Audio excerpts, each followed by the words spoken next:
elaboración de examen físico. Debió haberse dado antes una clase que les di, pero no iban a entender mucho si no les daba la introducción, ¿no? Son las generalidades. Se iban a perder más. Por eso lo he dejado para ahora, ¿ya? La primera clase de exploración neurológica, ¿no? Y de introducción nos va a ir a entender un poquito mejor esto, ¿no? Como hay además compañeros que ya están rotando, ¿no? Están haciendo sus prácticas ya en neurología, este formato lo tienen todos, ¿ah? Se nos he pasado. Este es el grupo de Telegram. Lo pueden bajar ahora y para luego lo podemos revisar si ustedes quieren. Ya.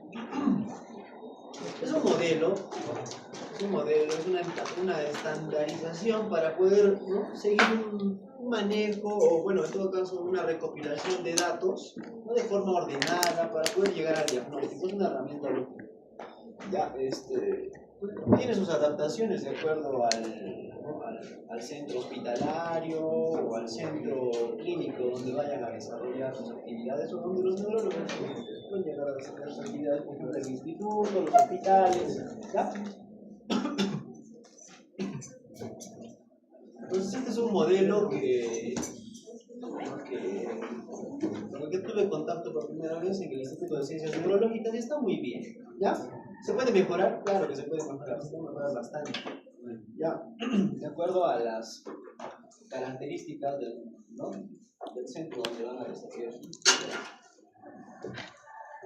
Si se dan cuenta, ¿no? La primera parte es más datos de filiación, ¿no? El nombre, es complicado. Lo ven todos, ¿verdad? O lo amplío un poquito más. ¿Se ve? Y si no, este modelo se los he pasado, todos lo tienen, lo pueden abrir en paralelo y si son cortos de vista lo podemos revisar así, ¿ya? Entonces, la anamnesis es la recopilación de datos, ¿ya?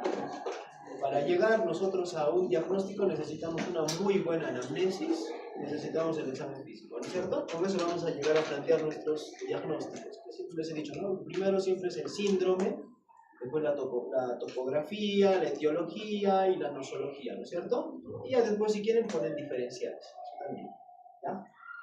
Entonces, si nuestra anamnesis, ¿no? la recopilamos de nuestro paciente, entonces sería una anamnesis directa, ¿no es cierto? Acá está mixta, ¿no? Ahora, si el paciente nos aporta parte de la información y el familiar nos aporta, ¿no? otra parte, sería mixta, ¿no es cierto?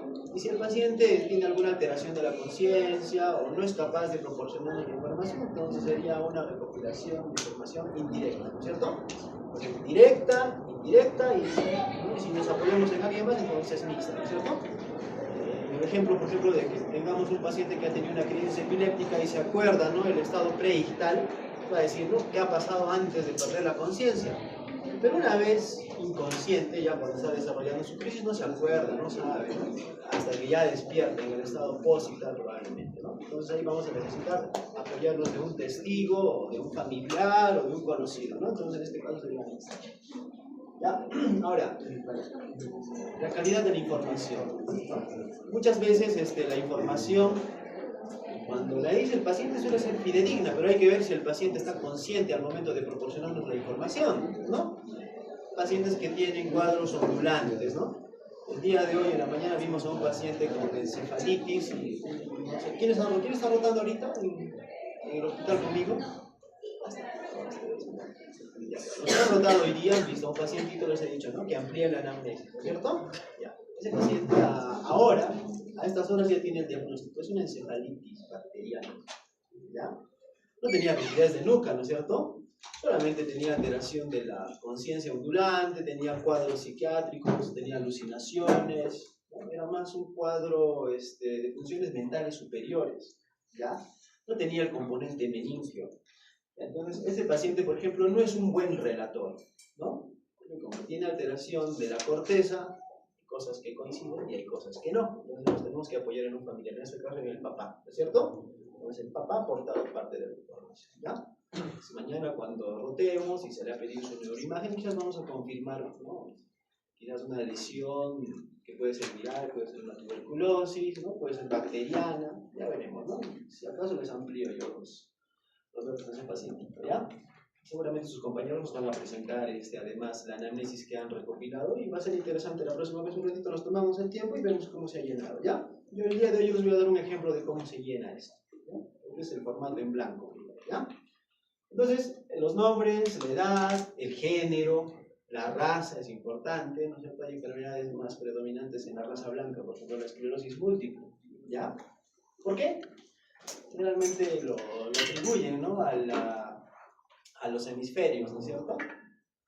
Entonces, si el paciente está en una zona austral o está en una zona, ¿no?, alejada de la línea ecuatorial, tiene más predisposición a desarrollar esa enfermedad. Sin embargo, los que están alrededor del Ecuador pues lo desarrollamos, ¿no?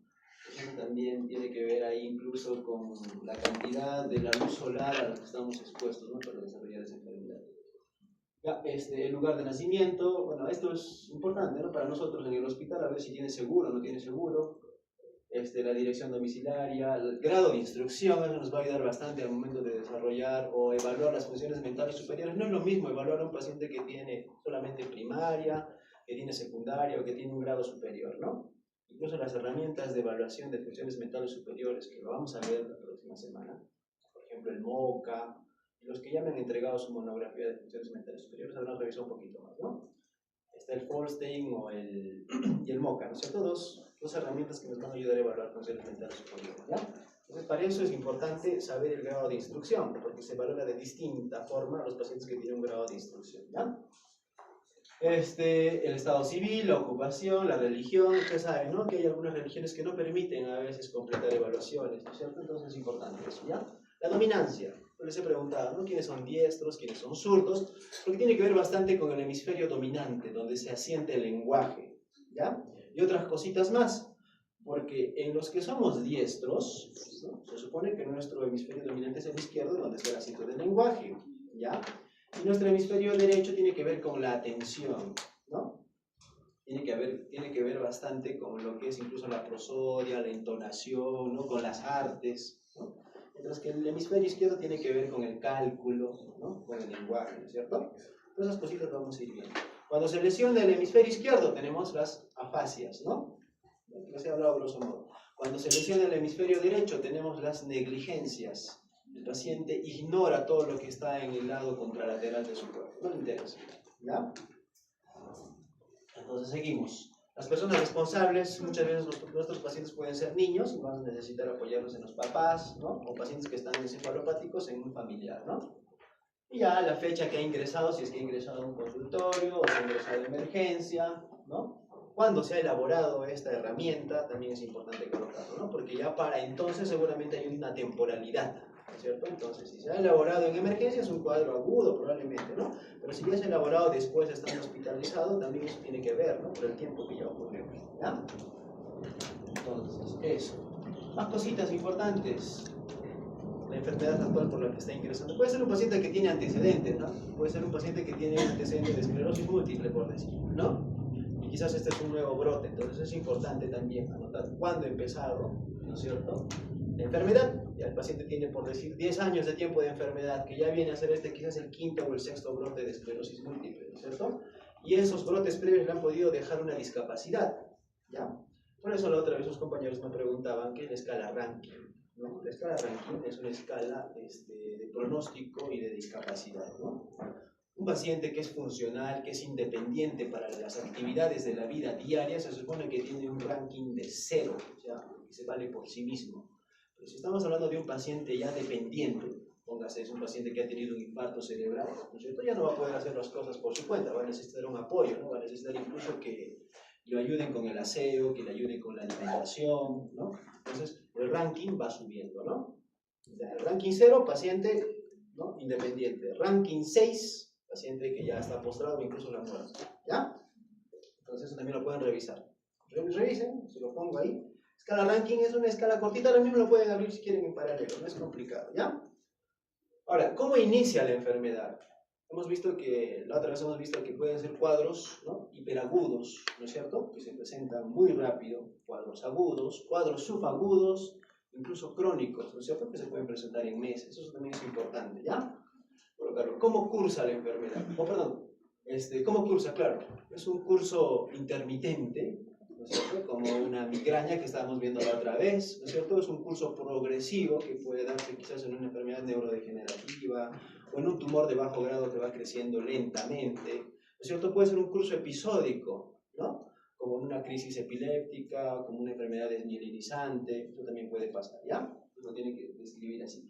Y el paciente cuando ingresa, ¿por qué signos ingresa? Puede ingresar por un montón de signos y de síntomas, pero siempre tenemos que guiarnos por los que van a, ¿no?, ayudarnos en su manejo, ¿no es cierto? Un paciente que viene con crisis epilépticas, con cefalea, con alteración de la conciencia, con debilidad en una parte del cuerpo, ¿no es cierto? 3 hasta 5 signos se permite colocar, ¿ya? Los más importantes. Puede tener, ¿no?, como antecedentes, incluso puede tener vitiligo, puede tener psoriasis, pero eso generalmente no es la causa, ¿no es cierto?, de su ingreso, ¿no? Por lo que viene, quizás es por una alteración de la conciencia, por una debilidad, ¿no?, o por una cefalea. Eso es lo que quiero que ¿ya? Y ahora, el relato de la enfermedad, como les dije siempre, tiene que ser cronológico, ¿ya?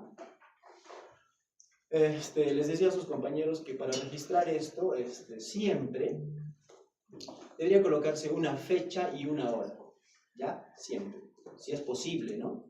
Muchas veces no es posible porque el paciente a veces está un poquito encefalopático y no va a ser posible, pero de ser posible siempre, colocar la fecha y la hora, ¿no? Más aún si es una crisis, más aún si es un brote de esclerosis múltiple, ¿no? Los pacientes que tienen enfermedades neurodegenerativas es un poquito difícil precisar el tiempo, ¿no? Pero por lo menos el mes, el año sí sería importante, ¿no? Ahora, si es un cuadro que no pasa a las 72 horas, hay otra forma de registro incluso, ¿no? ¿No es cierto? Puede ser 72 horas antes del ingreso, el paciente presentó, qué sé yo, dolor de cabeza, ¿no? Traten siempre de registrar, ¿no?, la anamnesis o el relato de la enfermedad, entre comillas, con las palabras que dice el paciente. No hagan extrapolaciones, ¿ya? El paciente puede decir, ¿sabe qué, doctor? Yo me sentía mareado primero, ¿no? ¿No es cierto? Si alguien puede decir disinesia, ¿no es cierto? El paciente puede decir, ¿sabe qué, doctor? Yo tenía una sensación de desvanecimiento. Alguien puede decir alteración de la conciencia, ¿no? Póngalo como dice el paciente, siempre, ¿ya? Para que no se altere, ¿ya?, el anamnesis o el registro. También, entonces, de preferencia siempre la fecha y la hora, ¿no? Y si son cuadros cortitos, menos de 72 horas, 72 horas antes del ingreso, 48 horas antes del ingreso, ¿no? 2 horas antes del ingreso, ¿no? 1 hora antes del ingreso, también es otra forma de registrar cuando son cuadros clínicos. Pero cuando son cuadros ya, ¿no?, subagudos o crónicos, siempre la fecha, ¿ya? Igual, si son pacientes que tienen crisis epilépticas, no se puede decir, en agosto del año pasado debutó con crisis epiléptica, ¿no? ¿Cómo era la crisis epiléptica? Era tónico-clónica, generalizada, ¿no?, con relajación de esfínteres, ¿no?, con oculocefaloversión, ¿no? Incluso nos importa a nosotros hacia qué lado gira la cabeza, porque generalmente orienta el hemisferio que puede estar iniciando o puede estar descargando, ¿no es cierto? Incluso la postura que hace con la manito, las posturas que hace con los pies, importante porque hay signos como la marcha jacksoniana, ¿no?, un tipo de crisis epiléptica, ¿ya? O crisis epilépticas tipo déjà vu, crisis epilépticas tipo epigástricas, ¿no?, cuando son lesiones a nivel de la ínsula o del lóbulo temporal, ¿ya? Entonces eso siempre. Ahora vamos a ver eso como un ejemplo, cómo se debería registrar. Seguimos. Las funciones biológicas no son menos importantes, siempre hay que colocar, ¿no? Si el paciente tiene, ¿no?, tiene apetito o tiene anorexia, ¿no es cierto? Si duerme sus horas o no duerme, si sus deposiciones son correctas, ¿no? Muchas enfermedades neurodegenerativas debutan con estreñimiento, ya estreñimiento de 2 días, alteraciones del sueño, ¿no? La esposa, ¿no?, reporta, doctor, ¿sabe que antes de que mi esposo tenga trastornos del movimiento, por ejemplo, una enfermedad de Parkinson, puede decir que lo primero que ha presentado era alteración del sueño, ¿no? El paciente pelea en su cama, ¿no?, vive su sueño, incluso se cae de su cama, ¿ya? Muchas enfermedades neurodegenerativas empiezan así, ¿ya? ¿Por qué? Porque la corteza límbica tiene comunicación directa con el lóbulo frontal, ¿ya?, y con el lóbulo temporal. Algunos pacientes con enfermedad de Alzheimer y Parkinson debutan con anosmia o con hiposmia, ¿ya? ¿Por qué? Porque el primer par craneal tiene una comunicación directa, ¿ya?, con la corteza límbica, con la corteza orbitofrontal, ¿ya? No hace relevo en el tálamo como otros pares craneales, ¿ya?, como van a ver más adelante. Entonces eso, con respecto a los antecedentes fisiológicos, siempre, ¿no? Si es una mujer, bueno, paciente, ¿no? Si el parto ha sido domiciliario, si ha sido un parto institucional, si ha sido eutóxico, distóxico, ¿por qué?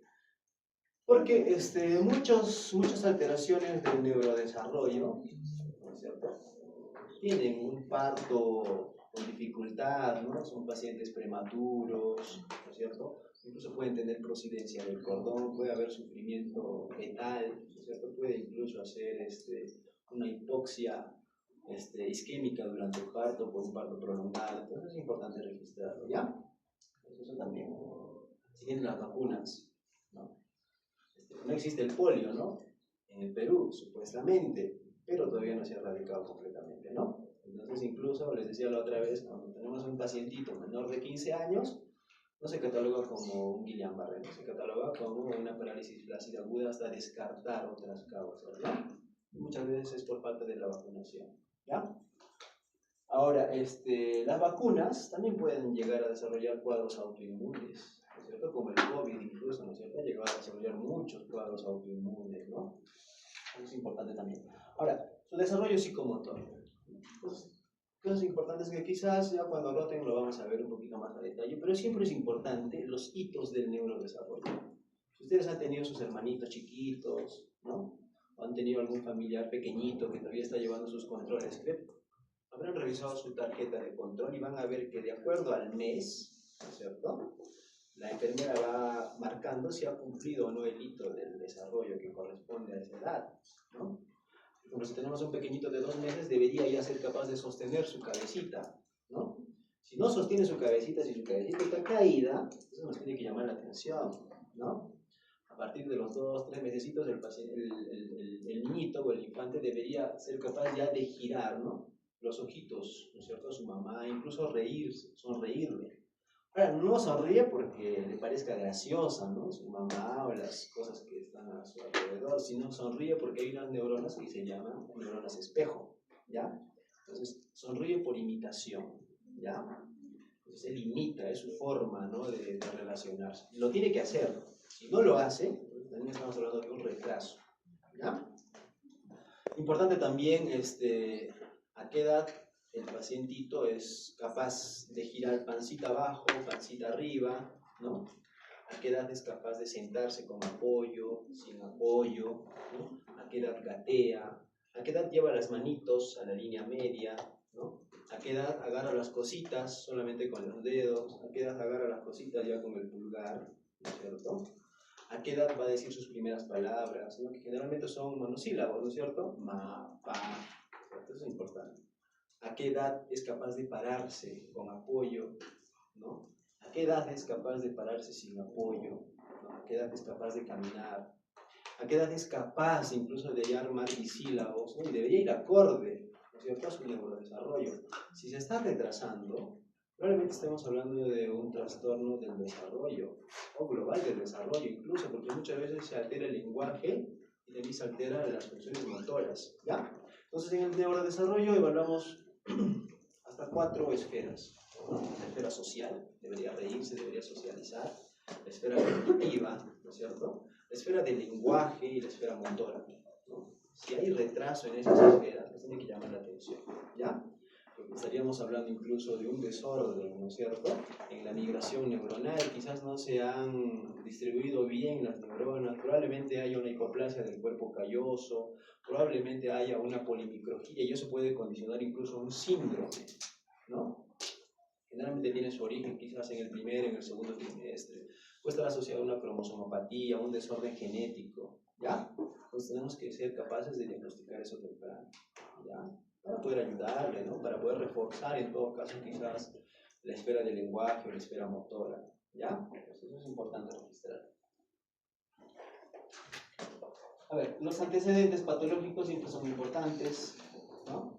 Un paciente ha tenido, aquí en el Perú y en el Cusco hay bastante tuberculosis. Y ustedes que van a ser personal de salud se van a contagiar, ¿ya? Van a ser, ¿cómo le dicen? Hospederos o bacilares, creo, que van a tener el bacilo, pero no van a desarrollar la enfermedad, ¿ya? Se van a contagiar.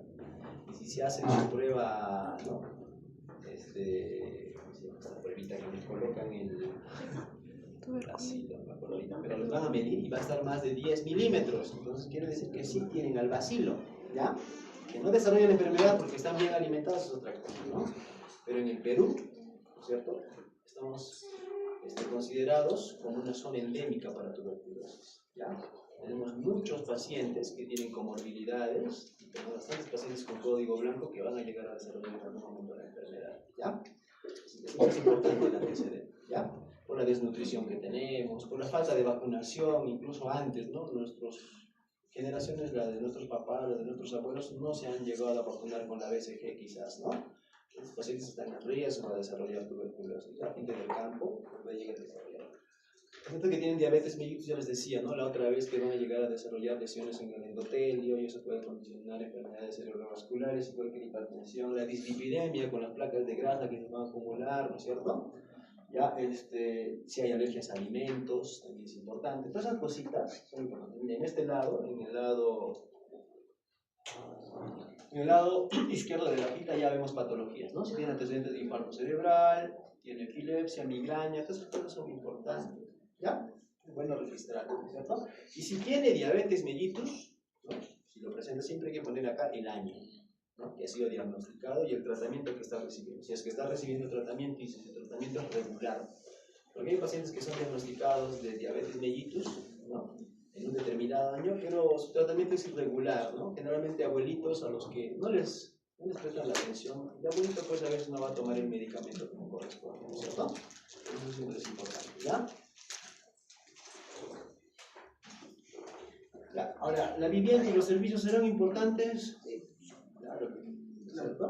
Hay que ver si se tienen las condiciones, ¿no? Si tiene servicios de agua, de desagüe, ¿no? De qué calidad es el material de la vivienda también es importante. Si tiene animalitos, ¿será importante registrarlo? Claro que sí, o sea, no hay animalitos que están asociados con patologías, como por ejemplo los gatos, ¿no? Con el toxoplasma, algunos perros con los quistes hidatíricos, ¿no es cierto? ¿Ya? El vestido será importante registrarlo también, ¿no? Porque debería ser acorde a la estación, ¿no? Tenemos a un paciente que se viste con medias de diferente color, o sea, no se abotona bien la camisa, entonces ya lo estaría orientando, ¿no? Que es un paciente que no le importa mucho su aspecto, quizás, ¿no? Quizás tiene una apraxia del vestir, ¿no es cierto? Una lesión en el hemisferio derecho, quizás está condicionando eso, ¿no? Los hábitos tóxicos también son importantes, ¿no? Los antecedentes epidemiológicos, si ha viajado, ¿no? Si ha ido a la selva, será importante registrarlo, si ha ido o ha estado de viaje en zonas endémicas para una determinada enfermedad. Claro que sí, ¿no es cierto? En la selva hay muchas arbovirosis que pueden llegar a condicionar incluso cuadros neurológicos, ¿no? El dengue, el zika, el chikungunya, la fiebre amarilla, ¿no? Pueden llegar, ¿ya? Casualmente en la selva, pues, Puerto Maldonado hay bastantes enfermedades de transmisión sexual, ¿no? Como el VIH, el sífilis, y también pueden llegar a condicionar cuadros neurológicos, ¿no? Asociados, ¿no? Ahora, ¿serán importantes los antecedentes familiares? ¿Sí? Claro que sí, ¿no es cierto? Si es un paciente que ha tenido epilepsia, ¿hay riesgo de que su hijito también tenga epilepsia? ¿Un tipo de epilepsia primaria, genética? Claro que sí, ¿ya? Es importante, ¿ya? Ahora, si tiene padres, hermanos con alguna comorbilidad también, ¿no es cierto? Si el paciente, por decir, tiene a los papás vivos, siempre hay que poner paciente vivo, ¿no? Si está sano, aparentemente sano. Si tiene enfermedad, ¿qué enfermedad tiene, no? Si está recibiendo algún tratamiento, ¿no? Si tiene hermanos o hijos con alguna enfermedad, también es importante, ¿no? Si son mujercitas, siempre, ¿no? Hay que colocar siempre la fórmula obstétrica, ¿no? Ya, incluso si ha tenido conductas de riesgo, ¿no? Que ha tenido múltiples parejas, quizás, ¿no? Siempre hay que anotarlo. Gente que viene quizás de zonas endémicas para determinar enfermedad. ¿Ya? Eso básicamente es la anamnesis. ¿Ya? Dime. Conductas de riesgo. Conductas sexuales de riesgo. ¿Ya? Conductas sexuales de riesgo y también conductas quizás. Es un paciente que. Hay pacientes que se desinhiben y que empiezan, ¿no? A adoptar conductas, por ejemplo, de conducir a altas velocidades en la noche, ¿no? Si experimenta o ha tenido, ¿cómo se llama? Experiencias utilizando sustancias tóxicas, ¿no? También es importante, ¿ya?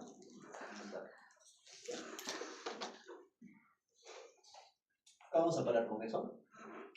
Voy a poner de una vez un ejemplo. Una paciente X. ¿Ya? Así debería ser el llamado, ¿lo ven? Lo voy a agarrar un poquito, ¿ya? ¿De qué estaba hablando, básicamente?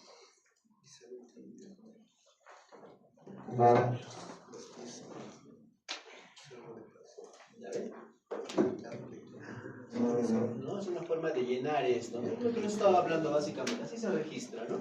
Paciente evangélica, ¿cierto? Su ocupación en casa, ¿no? Ofrece el tiempo de enfermedad actual, su basal, cómo era, cómo ha sido la forma de inicio de la enfermedad, ¿ya? ¿Cuáles son los síntomas con los que ha ingresado, ¿no? ¿Cuáles son los síntomas? Parestesias, cuadriparesia, flácida, hiporreflexia. Ya van pensando, ¿no es cierto? ¿Dónde puede estar la lesión si tiene esto, no? Siempre hay que estar pensando. ¿Cómo es la forma de inicio? Y está progresando además, ¿no? Entonces les voy a leer el relato de la enfermedad, ¿ya? Vamos. ¿Se ve, verdad? ¿Sí se ve? Entonces, el 18 de abril del año 24, la paciente estaba almorzando, ¿no? Un pollo a la brasa en su casita, ¿ya? Pero las cremas y las salsas las ha adquirido, ¿no? No sabemos si en la calle, en un mercado, ¿no? A granel en una tienda de abarrotes, no sabemos cómo lo han preparado, ¿ya? Hasta esas cosas importan. ¿Por qué? Porque después, el 19 de ese mes, ¿no? Y de ese año, es despertada a la medianoche por un dolor de tipo corrientazo. ¿Ves? Si se dan cuenta, siempre se registra entre comillitas lo que la paciente reporta, ¿ya? Cositas importantes, ¿ya? ¿A dónde? A nivel humeral. ¿Qué es el humeral? ¿Ya? Que irradia a través de la extremidad superior derecha. Empieza además con deposiciones semilíquidas. Se pone acondicionado un cuadro diarreico, ¿no?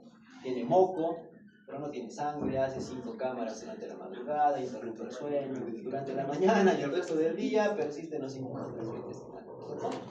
El día 20, nuevamente despierta en la madrugada con un dolor tipo hincada, pero esta vez a nivel de las 4 extremidades a predominio distal, ¿no es cierto?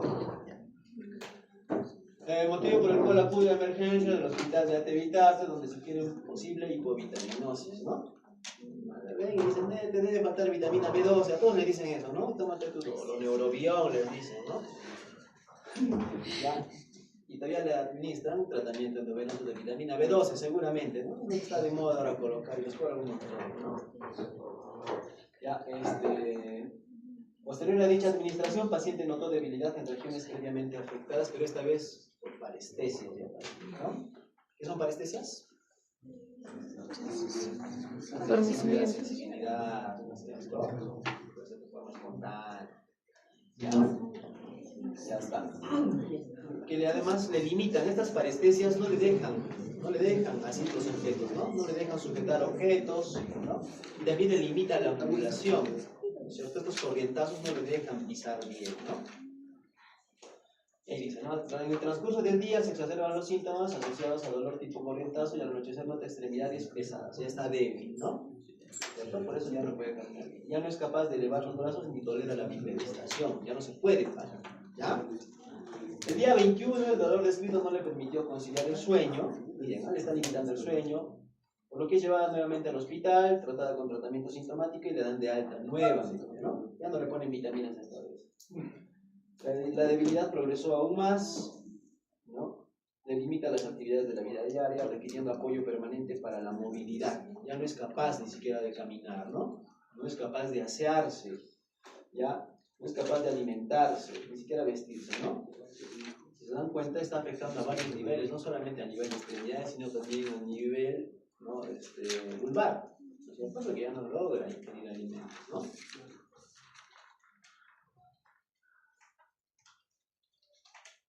El 22 de abril el cuadro, ¿no? Se mantiene y acude a un neurólogo, ¿ya? Y luego de la evaluación le dice que tiene un síndrome de Guillain, ¿cierto? Posible, ¿eh? Posible todavía. ¿Ya? Y le sugiere acudir, ¿no es cierto? Por emergencia, ¿ya? Para completar estudios, ¿ya? Entonces, el apetito, la sed, la orina estaban conservadas, solo el sueño, ¿no? Le costaba conciliar el sueño debido al dolor, ¿no? Entonces, desde entonces estaban vacunando todavía contra el COVID, recibió su tercera dosis, ¿no? Tuvo tuberculosis, ¿no es cierto? 30 años antes, ¿ya? ¿Qué más? Pues lo importante sería, pues, ¿no? Su vivienda cuenta con servicios básicos, así se registran, ¿no? Los antecedentes familiares, ¿no? Están vivos, qué edad tienen, y si tienen una patología también, ¿no? ¿Ya?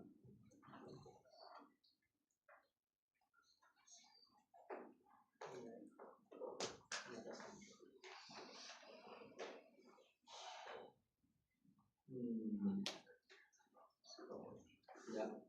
En el examen físico siempre se registra, ¿no? Al ingreso a una emergencia siempre les toman las funciones vitales de ingreso, y es importante, ¿ah?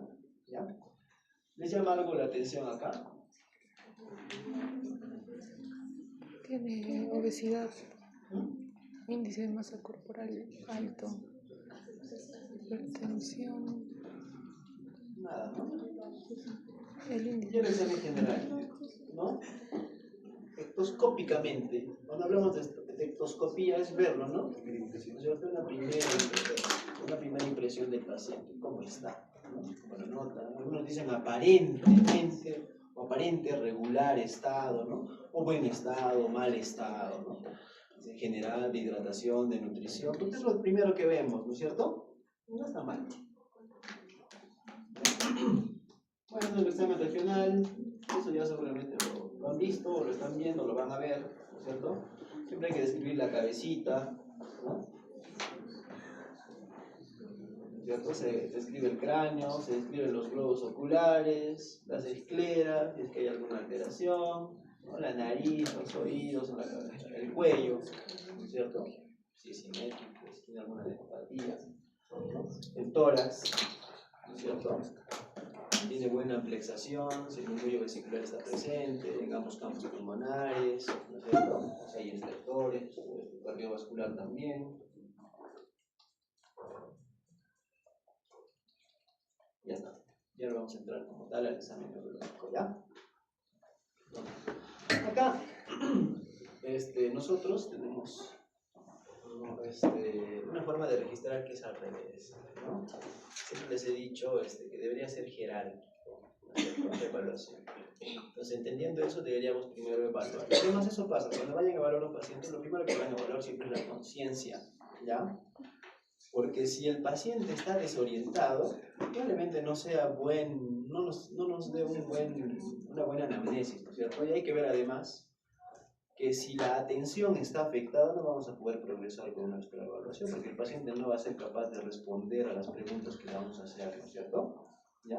Entonces, si de todas las funciones mentales superiores la atención está afectada, no vamos a poder continuar. No se va a concentrar en la pregunta que le vamos a hacer, no va a ser capaz de seguir el hilo de la conversación, el hilo de la entrevista, ¿ya? Eso es importante.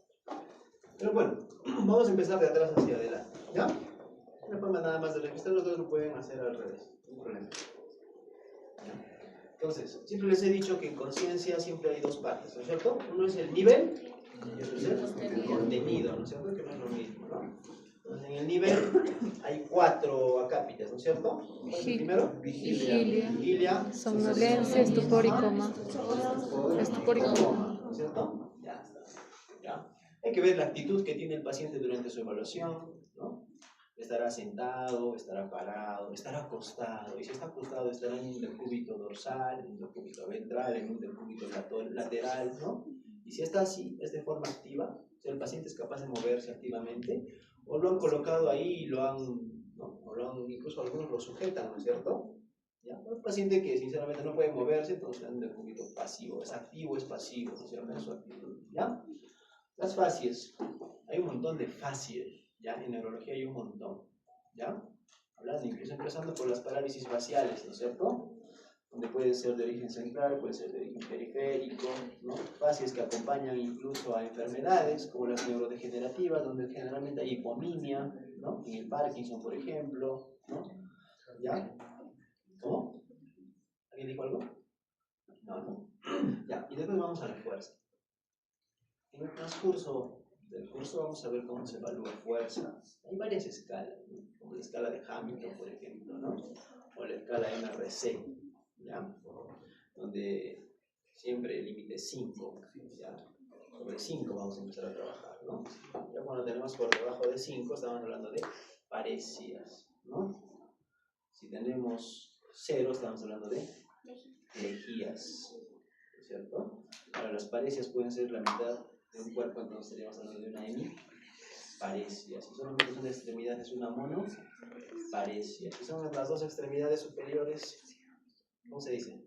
Paraparesia. No, diparesia. Diparesia o diparesia, ¿no? Si son las extremidades inferiores, Paraparesia. paraparesia, ¿no? Y si hay paresia de la cara, Facial. Fácil. paresia facial, ¿no? Si son ambas caritas, si son ambas semicaras, Diparesia facial. una diparesia facial, ¿ya? Muy complicado, ¿no es cierto? Ahora, los movimientos activos. ¿Cuándo se evalúan movimientos activos?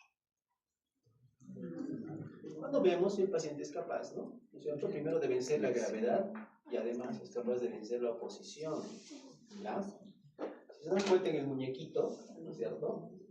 Se puntúa sobre 5, ¿no? Y lo que evalúa siempre son músculos proximales, medios y distales, ¿ya? Siempre se evalúa así. Entonces, si tenemos dudas, ¿no es cierto? Esta maniobra se llama juramento de Barré. ¿El juramento de Barré puede ser así? ¿Sí? ¿También? ¿Es así o así? ¿Cómo será? Ninguno. El juramento de Barré es así. ¿Ya? Es así. ¿Ya? Pero es mejor evaluarlo siempre así, con la palma hacia arriba. ¿Por qué? Porque la vía piramidal, ¿no es cierto?, controla los músculos. ¿Qué músculos son estos? Supina. Cuando se afecta la vía piramidal, lo que va a haber es pronación, ¿no es cierto? Ya, por eso. Entonces, señor, a ver, ponga las manitos hacia arriba. Vamos a ver si claudica o no. Claudica, ¿no es cierto? Es lo que vamos a ver. ¿Ya? Entonces, si es sutil la claudicación, digamos, debería estar así, y claudica parcialmente, ¿no es cierto? Hay una debilidad, ¿no? Entonces ahí tenemos que evaluar si esa debilidad es de los músculos proximales, medios o distales. Entonces por eso ahí sí se evalúa por grupos musculares, ¿ya? Voy a tratar de definir, ¿no es cierto?, si el déficit es proximal o distal, ¿ya? Por eso está ese muñequito, ¿ya? Igual también, ¿no?, a nivel de miembros inferiores, proximal, medio y distal, ¿no es cierto? Y cuando está en su camita, ¿no es cierto?, en decúbito supino, mientras hacemos doblar las rodillitas 90 grados, ¿cómo se llama esa maniobra? Ingasini, ¿no? Muy bien. Y hay un barré, pero solo barré, no juramento de barré, solo barré, a miembros inferiores. ¿Cómo será? Decúbito prono, ¿no es cierto? Se doblan las rodillitas en 90 grados también y vemos si claudica o no claudica. ¿Ya? Buscarlo si quieren, ¿no? Ya lo van a ver. En el libro, en la bibliografía, en el sillón, está muy bien explicado. ¿Ya? Todo lo que les estoy hablando.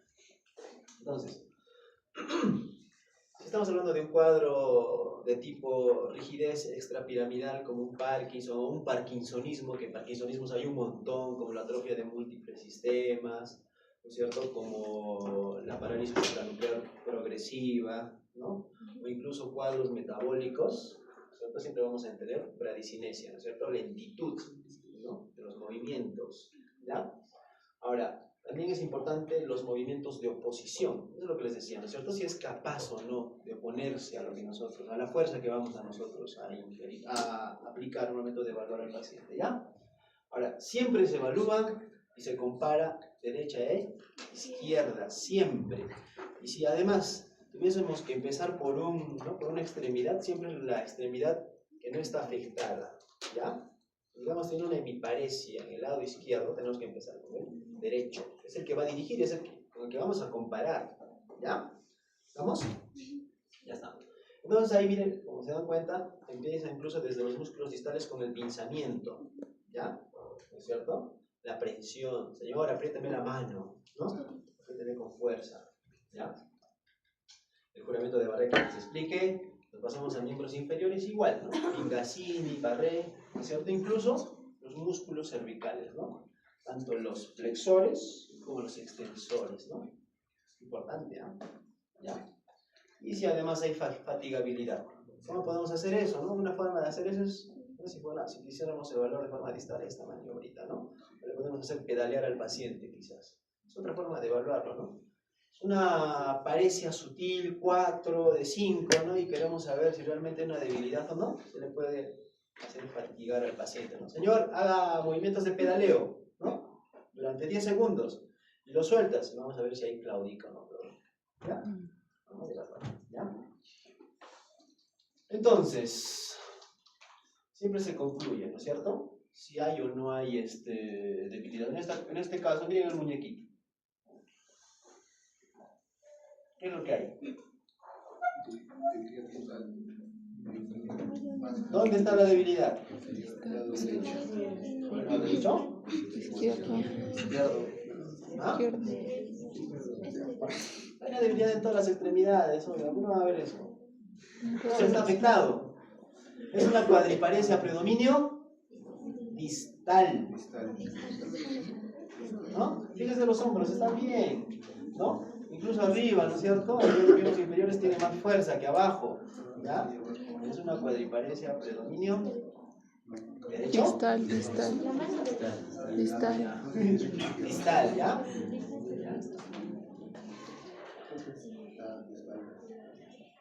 Miren el tono y la motilidad pasiva, ¿no es cierto? Se evalúa la resistencia para evaluar los grupos musculares, ¿no? Se evalúa también la pasividad, cómo están. Si en la posición pasiva el paciente tendrá claudicación, no sé, si alguna vez nosotros cuando queremos evaluar fuerzas y de forma pasiva los hacemos acostar y les decimos que junten las rodillitas en flexión, ¿no?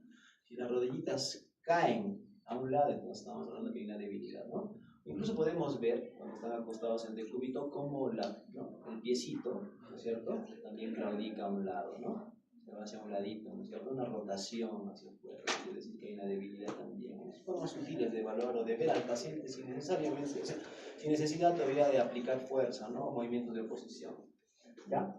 Entonces, también tenemos que concluir, ¿no?, cómo está el tono, cómo está el trofismo, ¿no? ¿Ya?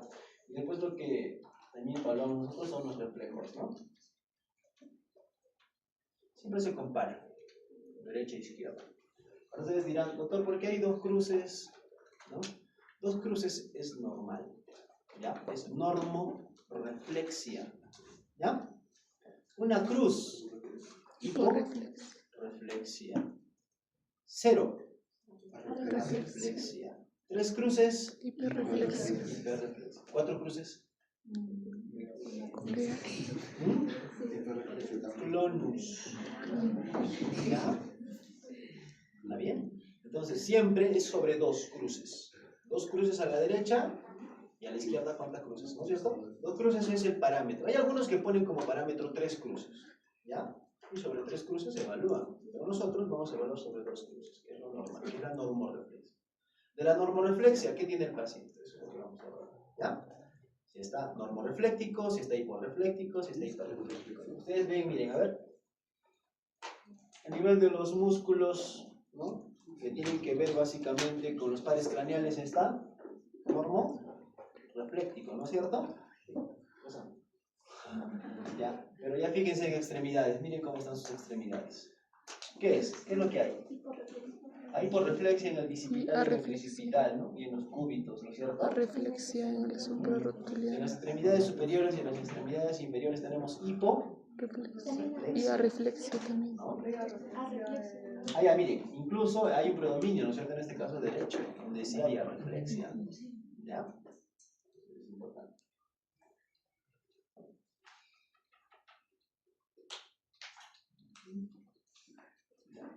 Los reflejos mucosos, corneal y faríngeo. El reflejo corneal, ¿cuál será la vía aferente? Ellos la han visto, han hecho anatomía o neuroanatomía. ¿Dónde va? ¿Por dónde vuelve? ¿Qué pares? ¿Pero qué par? ¿No? ¿Qué Dos. 2 y 3. ¿Ya? ¿Y el faríngeo? ¿Cuál es la vía aferente? ¿Cuál es la vía aferente?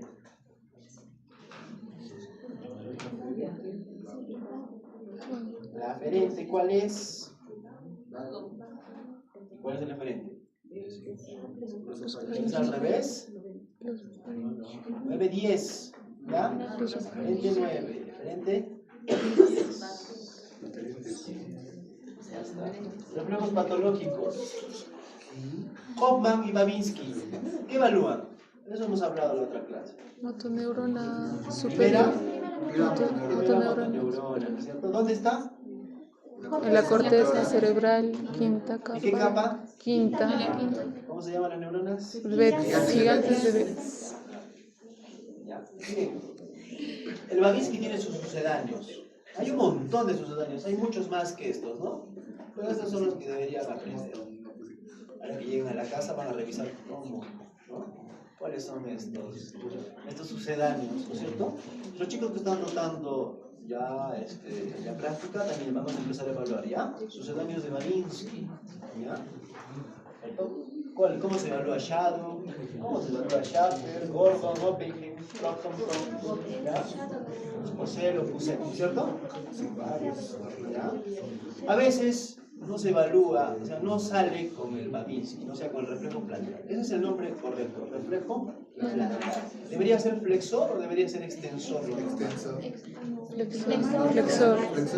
Debería ser flexor, lo normal debería ser flexor, ¿no es cierto? Si es extensor y es guiado por el primer ortejo, eso es Patológico. ¿Cierto? Y si es indiferente, ¿es normal o es anormal? Depende de la edad.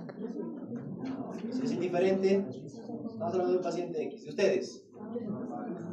¿Normal? Anormal. Ya, lo normal es que sea flexor.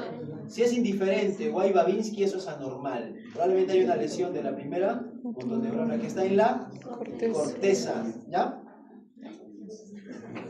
Buena vía piramidal. ¿Ya? Hay reflejos primitivos que se pueden presentar en pacientes encefalopáticos como los reflejos primitivos son los que tienen los bebés antes, ¿no es cierto? ¿Ya? Los que tienen los simios también, ¿ya? Que son la prensión, la succión, palmometoniana, imitación como la risa, ¿no es cierto? ¿Ya? Entonces les dije, esa sonrisa social, ¿ya? La búsqueda. Ahora, la sensibilidad, ahí está. ¿No? Y ahí está la conclusión de los reflejos. ¿Cómo tenemos que concluir? ¿No es cierto? Reflejos subretinosos asimétricos, predominio porco, braquial conservados y el resto están afectados. ¿Ya? Ahora, la sensibilidad. Siempre les he dicho que hay dos tipos de sensibilidad, ¿no es cierto? Superficial y profunda. Desde ahora vamos a empezar a hablar así, ¿ya? Más adelante, cuando toquemos el tema, lo vamos a reforzar. Pero ya desde ahora tiene que hacerse ya, ¿no es cierto? Primer contacto. Entonces les he dicho que la sensibilidad superficial siempre mide dolor, temperatura y siempre se compara, ¿ya? Se compara, ¿no es cierto? Un lado con el otro, proximal y distal, siempre se compara, ¿ya? Se compara. Para la sensibilidad profunda casi se van a tener que hacer de un vibrador, no, perdón, de un diapasón, ¿ya? De un diapasón, un lapsus, un diapasón, ¿ya? Y el diapasón que se van a buscar es uno de 128 hercios, ¿ya? No nos sirve más, no nos sirve menos, ¿ya? ¿Está bien? ¿Ya? Vamos a ver además lo que es la presión, ¿no es cierto? ¿Y eso cómo se evalúa? ¿Cómo se dice la presión? ¿Varo? Barometría. ¿Cómo se dice la vibración? Palestesia. ¿La posición? Palestesia. ¿Está bien? Vamos a ver también eso en su momento, cómo se llega a valorar, ¿ya? Tenemos que ver además si es nivel sensitivo. ¿A qué diremos nivel sensitivo?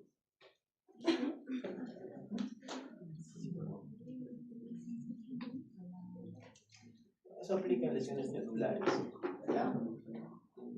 Siempre se compara, ¿no? El hemitórax generalmente tiene que ver con los dermatomas y con los miotomas, ¿no es cierto? ¿Han visto el modelito, ¿no es cierto? Es como si estuviésemos en una posición de 4, ¿no? Y ahí vemos, ¿no es cierto?, que a nivel cervical y de los hombros tenemos C1, C2, y un poquito más abajo, extremidades, que va agarrando más o menos visibilidad. Tiene que ver además con los reflejos, ¿no? C6, C7. Entonces C6, C7. Y a nivel de tórax, ¿qué tenemos? C4, T2. C8, ya casi, C7, C8, ¿no es cierto? Ya está. Y a nivel de pectorales, ¿qué tenemos? ¿Qué dermatoma? T4. A nivel del diafragma, T10, T10 muy arriba. T8. A nivel del ombligo, T10. A nivel de la ingle, L. ¿Cierto? Sitios anatómicos para podernos guiar, ¿ya? No se compara. Si hay un nivel sensitivo, se coloca, ¿no? Nivel sensitivo puede ser de 6, ¿no es cierto? Si está a nivel del diafragma. De 4 si está a nivel de los pectorales de las mamilas, ¿no? Ahora, si hay disociación, también se apunta. ¿Disociación de qué? Disociación del nivel de sensibilidad superficial y profunda, ¿ya? Si no hay disociación, o sea, si está afectado tanto sensibilidad superficial como sensibilidad profunda, no hay disociación, pero si está afectado solamente uno, entonces hay una disociación, ¿no? A predominio de sensibilidad superficial o predominio de sensibilidad profunda, ¿ya? Y así se registra en la conclusión, ¿no? ¿Ya? ¿Cierto? Siempre mira el predominio, ¿no? Ya está. Y ahora vamos a ir con equilibrio y con coordinación. ¿De qué depende el equilibrio y de qué depende la coordinación? ¿Solo de cerebelo? Núcleos vestibulares. ¿Qué más? ¿Quién da más? El romber, ¿qué evalúa? Había una pregunta. De los ojos cerrados. Propiocepción. ¿Y dónde está la propiocepción? ¿Cuál es el asiento anatómico? Cordones posteriores, ¿cierto? Hay un límite, les he dicho, ¿no?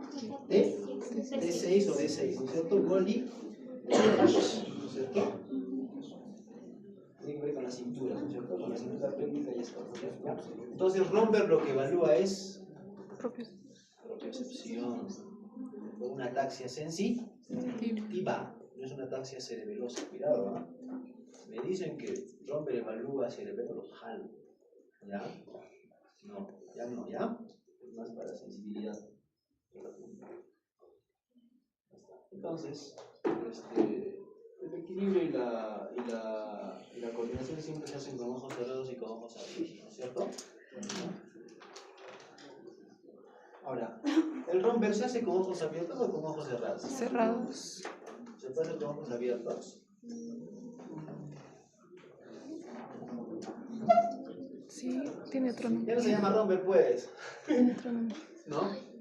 Ya no. ¿Por qué? Porque para que uno coordine, ¿no es cierto?, necesita de tres esferas, ¿no es cierto? Cordones posteriores con sensibilidad profunda. Necesita de los ojos, necesita del vestíbulo.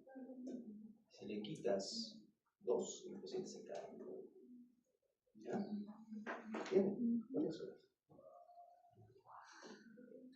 Entonces también vemos el equilibrio dinámico, que es la marcha, ¿no? Se le hace una marcha especial que se llama tandem, ¿cierto? Un pasito delante del otro, pegadito, ¿no es cierto? Y vemos a ver si coordina o no coordina primero. Y además la marcha también, la marcha espontánea, ¿no? Si el balanceo punta talón es correcto, porque hay marchas patológicas también. ¿no es cierto? Patologías, ¿no? Estamos repitiendo un montón. Por ejemplo, Guillain-Barré tiene una marcha que hace asícito, ¿no es cierto? El piecito, pero no logra separar. ¿Cómo se llama esa marchita? ¿Cómo se llama? El paciente que tiene una hemiplegia o una hemiparesia también tiene una forma de caminar. En guadaña, ¿no es cierto? Hace esto, ¿no es cierto? Se apoya con un bastón en la patita que está mala, ¿no? La patita que está bien, hace esto, ¿no? Así avanza. Paciente con Parkinson, ¿qué tipo de marcha tendrá? Estirante magnética, le dicen, ¿no es cierto? Pegadito, ¿no es cierto? Si no controla, a veces le gana y se va hacia adelante, ¿no?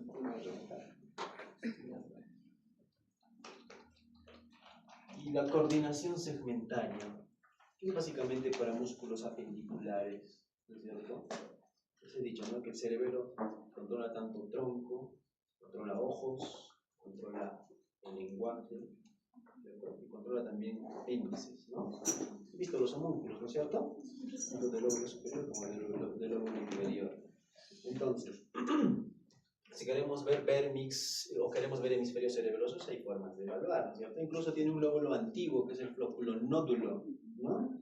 Que tiene que ver más que todo con el nistagmus o con los movimientos oculares, ¿no es cierto? Tipo sacadas, ¿no? Eso también. Ya, pero cuando queremos evaluar lo que son hemisferios cerebrosos, nos valemos de las simetrías, ¿no es cierto? ¿No? De las disdiadococinesias, ¿no? ¿Ya? De las cronometrías también, ¿ya? Eso lo vamos a evaluar en su momento, ¿ya? Pero por ejemplo, metrías, sencillo, ¿no? Señor, tóquese la punta de la nariz y toque mi dedo, ¿no? ¿No es cierto? O señor, estire la manito y con el dedo índice tóquese la punta de la nariz, ¿no? Debería coordinar de forma correcta. Le complicamos, señor, cierre los ojos y siga haciendo lo mismo, ¿no? Le pide ya también que haga con la otra manito, debería coordinar de forma correcta, ¿no es cierto? Si hace esto o no calcula, ¿no? Estamos hablando de una dismetría, ¿no? También puede ser en miembros inferiores, igual, ¿ya? Vamos a ver ahí si la lesión nos va a orientar, si la lesión está en cerebelo, ¿no? Si está en el hemisferio cerebeloso superior, inferior, si está en el vermis, si está en los ojos. Hay un tipo de ataxia, esos son ataxias, ¿no es cierto?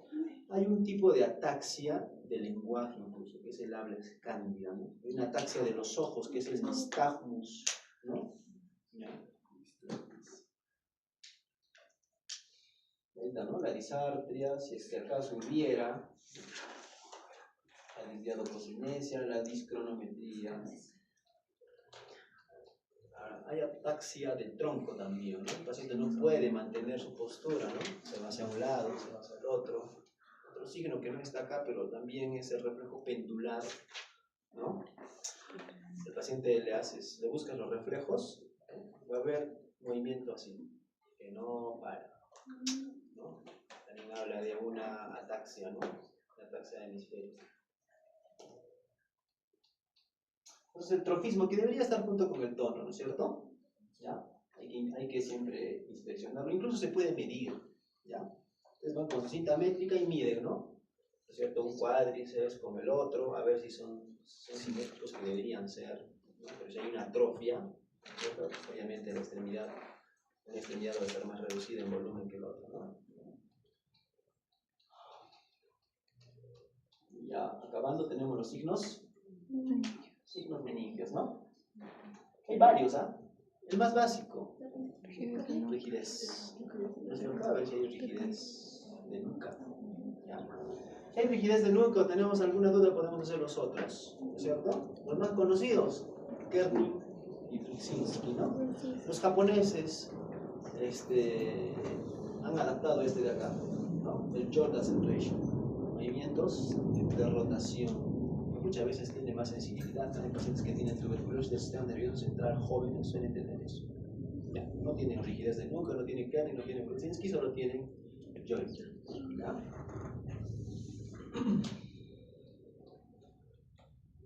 ¿Ya? Y vamos a entrar ya a lo que es el sistema autonómico, ¿no? Tenemos una lesión medular, se pierde el control de los esfínteres, ¿no es cierto? Estamos hablando de disautonomías, por ejemplo. El reflejo ortostático también se puede afectar. Les he dicho, ¿no? ¿Cómo es el ortostatismo? Es cambiar de posición, ¿no es cierto? Se le mide generalmente la presión, debería haber un cambio de presiones también, y el paciente generalmente tiene sensación de desvanecimiento, pierde la postura. Es frecuente en abuelitos, ¿no es cierto? Que utilizan antihipertensivos, ¿no? Se levantan en la noche, tienen ganas de orinar, se paran rápido y ¡pum!, se te quedan, ¿no? Ingresan por TEC, ¿ya?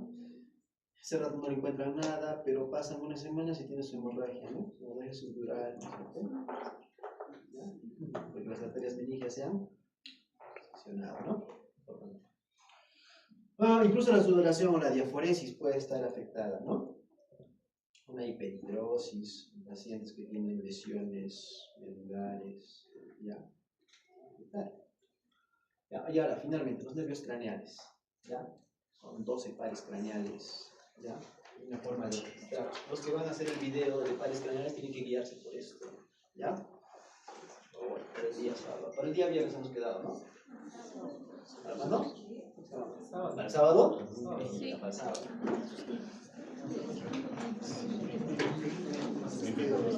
Así se registran los pares craneales. Están conservados o si tienen están alterados, ¿no es cierto? Los pares craneales. El primer par, por ejemplo, ¿cómo se evalúa? Con olores, ¿no es cierto? Olores muy irritantes, pueden utilizar café, ¿qué más? Vainilla, ¿qué más pueden utilizar? Algún aroma suave. Sí, siempre hay que comparar una cosa con la otra, ¿no? El nervio óptico es uno de los más complejos de evaluar porque hay varias esferas que evaluar, ¿no? Hay que evaluar, por ejemplo, el reflejo de amenaza no tanto, ¿no? Eso más va con cantimetría, pero lo pueden hacer. Ya, la agudeza visual. Para eso su tablita de Snellen, ¿no? Estaban preguntando en la mañana, ¿cómo se escribe Snellen? Escriben y ya. Ya, ahora, los campos visuales se evalúan por campos, ¿no es cierto? Hay 4 cuadrantes, ¿no? ¿Por qué hay 4 cuadrantes? Por los pares. ¿Qué será? Porque se evalúa. ¿Por qué se evalúa cada uno? Porque hay cintillas, ¿no es cierto? Sí. Hay 4 cintillas ópticas. ¿Ya? Nos va a orientar, porque esas cintillas se pueden afectar, ¿ya? Y se pueden afectar por una lesión de la arteria cerebral media, ¿no es cierto? ¿Ya? Se pueden afectar también a nivel de corteza occipital, ¿ya? Y entonces va a haber también una cuadrantanopsia, pero la característica de una lesión de corteza es que se va a respetar la mácula, ¿ya? El centro de agudeza visual va a estar conservado, no se va a afectar, ¿ya? Pero a diferencia de una lesión de arteria cerebral media versus una lesión de arteria cerebral posterior, una lesión a ese nivel. Para emisión de colores utilizamos el test de Ishihara. ¿Cuántas cartillas tiene? ¿Cuántas? No sé qué decir. 13. ¿Ya? 13 numeritos, ¿no es cierto? Que tiene que distinguir. El fondo de ojo, bueno, ustedes todavía no están. Si tenemos tiempo alguna vez durante la práctica y tenemos un pacientito que me dice, vamos a hacer fondo de ojo. ¿Ya? No es complicado. Y oftalmoscopio, entonces agarramos el oftalmoscopio y vamos a buscar. ¿Ya? Cómo están las arteriolas, cómo está la mácula, cómo está la fóvea, ¿no? Importante en edema de papila, por ejemplo, o en papiledemas, ¿ya? O en hemorragias conjuntivales, signos de hipertensión intracraneal, es importante evaluar eso, ¿ya? Ahora, los oculomotores. Bueno, acá me falta el otro cuadrito, pero se evalúa el 100%, es la mejor manera de evaluar. ¿Qué? Si se dan cuenta, ¿no? Hay movimientos verticales y horizontales, ¿cierto? Tiene que ser capaz de hacer evaluar 100, 100, 100, ¿no? ¿Por qué no hay solamente uno vertical? ¿Por qué hay 2 verticales? Para evaluar al cuarto par, ¿ya? ¿Cierto? Porque si solo hubiera una línea, se evalúa solamente al tercero y abducens. ¿Pero cómo evalúan el abducens? ¿Solo acá? No, abajo. ¿El abducens hacia dónde dirige el ojito? Hacia afuera. ¿Hacia arriba o hacia abajo? Hacia abajo. ¿Mm? Hacia ¿Arriba? abajo. No, abajo. ¿Hacia abajo? Hacia afuera y hacia... Abajo. Entonces, podemos tener versiones, ¿no es cierto? Puede haber versiones a la derecha, que son las dextro, hacia las izquierdas, que son las lerdo, ¿no es cierto? Pueden haber versiones supra, ¿ya? O sea, predominio de movimientos, eso es, ¿ya? El ojito se va hacia arriba, se va hacia abajo, ¿no? Puede ser. Eso cuando hay una debilidad, por ejemplo, del tercer par, ¿ya? Cuando hay una parecida. También es importante evaluar la convergencia y la divergencia, ¿no es cierto, señor? Siga mi dedo y lo llevan hasta la línea media, ¿no es cierto? Y vamos a ver si son capaces de enfocar, ¿no? Puede haber debilidad también. Los movimientos oculocefálicos. ¿Cómo se evalúan?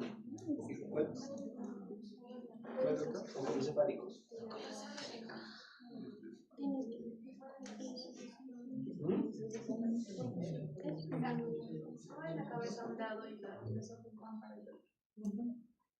Y ahí está el fenómeno de ojos de muñeca, ¿no es cierto?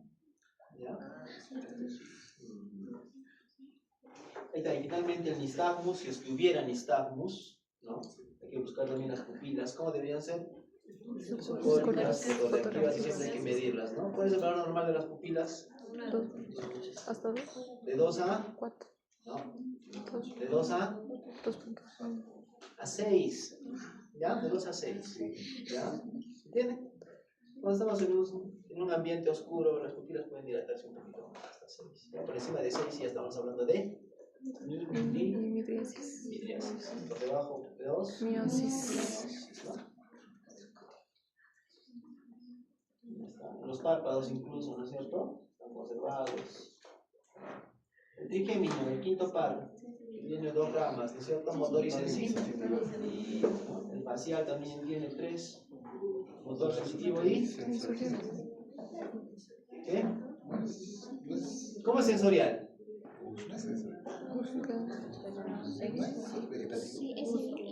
Gusto. ¿Qué tercios? Anteriores. ¿Anteriores o posteriores? Anteriores. Están muy perdidos, ¿no? ¿Y el vestíbulo coclear evalúa siempre? Y también ¿Cómo se evalúa el equilibrio del vestíbulo? Una prueba para evaluar. Entren de línea recta. ¿Cómo se llama eso? Estrella de Babinski, ¿cierto? 4 pasos hacia adelante, 4 pasos hacia atrás, ¿no? En series repetidas y vamos a ver cómo dibuja su estrellita, ¿no es cierto? Si tuviera una lesión periférica. Otra prueba será Underberger, ¿no es cierto? Señores, tienen los índices y marchen en el mismo lado, ¿no? Vamos a ver con los ojitos cerrados cómo va dirigiendo, ¿no es cierto? Hacia el lado afectado, ya sea a la derecha, ya sea a la izquierda. Eso era antes. Ahora está de moda la escala Hintz, ¿no? Movimientos cefálicos, o el test de impulso cefálico, ¿no? El nistagmus. Y también lo que son las pruebas de oclusión, ¿ya? Todo lo tengo ahí de forma práctica, lo vamos a ver en un consultorio, ya porque vienen varios pacientes así, con cuadros vertiginosos, y lo vamos a evaluar, ya para descartar siempre el tipo central o periférico. Entonces el glosofaringeo con el reflejo nauseoso, ¿no? Ya les dije cuál es, ¿no es cierto? La vía frente, la vía igual el vago, ¿no es cierto? Hipogloso. Y tenemos que al final dejar nuestra conclusión, ¿no es cierto? Si hay algún par que está afectado, siempre hay que ponerlo, ¿ya? Hay pares craneales que empiezan a nivel de mesencéfalo, a nivel de tronco, a nivel de bulbo, ¿ya? La otra vez estábamos hablando de eso, ¿no es cierto? La deglución, la disfagia, la disfonía tiene que ver con... ¿Qué? ¿Qué? ¿Con qué? ¿Con mesencéfalo? ¿Con qué? Con bulbo. ¿Mesencéfalo qué controla? Tercero y cuarto. Movimientos Oculares. ¿no? ¿Ya? Y las funciones superiores, ¿ya? que ya los chicos que han hecho la monografía ya están un poquito más, ¿no? Están más adentrados en este tema, no les va a ser más complicado la próxima vez, igual lo vamos a dar, ¿ya? Siempre, si ven acá, la primera función que tiene que dirigir la evaluación, ¿no?, de funciones mentales superiores es la atención. Si la atención se afecta, no va a poder seguir la hilación de las órdenes, ¿no es cierto? La concentración se va a afectar, no va a poder completar, ¿ya? Después viene memoria de trabajo, planificación, pensamiento. ¿Dónde estará el asiento de la memoria de trabajo? ¿Hipocampo? No. Hipocampo es memoria a largo plazo. La memoria de trabajo es frontal, ¿ya? Planificación. También frontal, órbita frontal, ¿no es cierto? Ya está. Pensamiento abstracto. Frontoparietal del lado derecho, ¿no? Velocidad de procesamiento. ¿Dónde estará? También frontal, ¿ya? Frontal izquierdo. Lenguaje, ¿dónde está el lenguaje? Solamente Broca. Entonces eso es fronto, parieto, temporal, izquierdo, ¿cierto? Broca, frontal, ¿no? Wernicke, temporal, ¿no? Ya está. ¿Quién conecta ambos? Fascículo arqueado, ¿no? ¿Esas afasias son perisilvianas o extrasilvianas? Perisilvianas, ¿no es cierto? La orientación. ¿Dónde estará el asiento? ¿En qué corteza? Parietal. ¿Ya? La memoria episódica y semántica. Temporal. ¿En los hipocampos? Entonces, ¿dónde estará? ¿En qué parte del temporal? Temporal mesiana. ¿Ya? Temporal mesiana porque tiene que ver bastante con las emociones. Cuando ustedes, ¿no?, huelen cosas, ¿no?, se alimentan de algo que les recuerda cositas, ¿no es cierto? La praxia, ¿dónde estará? Frontal. Predomina el hemisferio derecho, ¿no? Pero la praxia del vestir también estará en el hemisferio derecho. En el izquierdo, ¿ya? La praxia constructiva. ¿Dónde estará? ¿Izquierdo o derecho? ¿Los que han hecho su monografía? ¿Dónde está? Lo han hecho, lo han escrito. ¿Dónde está?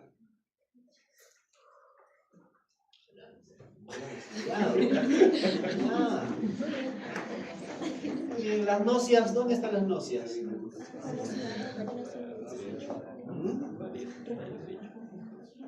Parietal, ¿de qué lado? Derecho e izquierdo también. Sí. ¿Ya? ¿Ya? ¿Y la grafestesia dónde estará? ¿Dónde estará?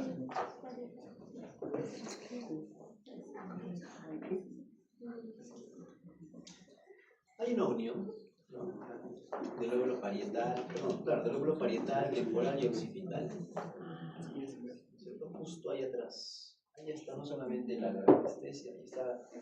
Ustedes van a, si revisan alguna vez, hay unos términos que se llaman alexias, ¿no es cierto? Hay alexias con agrafia, hay alexias sin agrafia.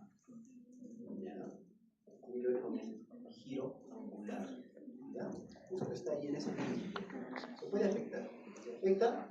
A ver, la agrafia es alexias, ¿no? Alexias con agrafia. La discriminación de dos puntos.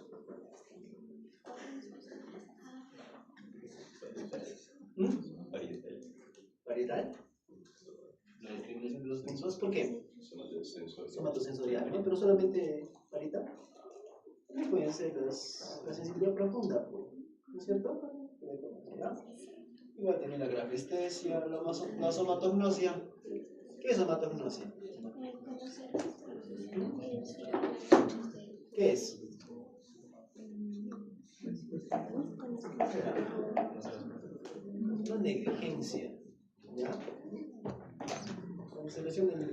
hemisferio derecho puede aparecer. Y las negligencias, ¿no? Que pueden ser visuales, motoras y sensitivas, ¿ya? Cuando el paciente no es capaz, ¿ya?, de poder distinguir adecuadamente. Y eso nos va a dar al final, ¿no?, nuestros diagnósticos, ¿no es cierto? Nuestros diagnósticos sindrómicos. En este caso, la paciente tenía un síndrome del nervio periférico, ¿no es cierto? Porque es lo que se ha afectado, ¿ya? Entonces, ¿dónde está la lesión? El nervio periférico. ¿Cuál será la causa?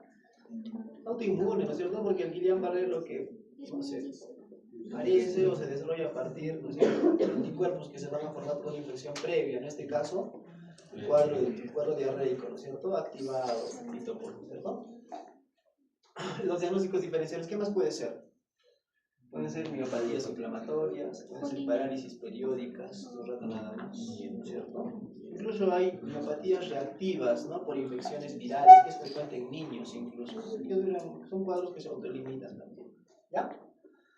Entonces, chicos, esto es básicamente para que tengan una idea cómo se debería registrar. Si se han dado cuenta, funciones mentales lo hemos dejado al final, ¿no? Pero debería registrarse siempre primero, ¿ya? Porque si el paciente no colabora, no vamos a poder avanzar con nuestro examen.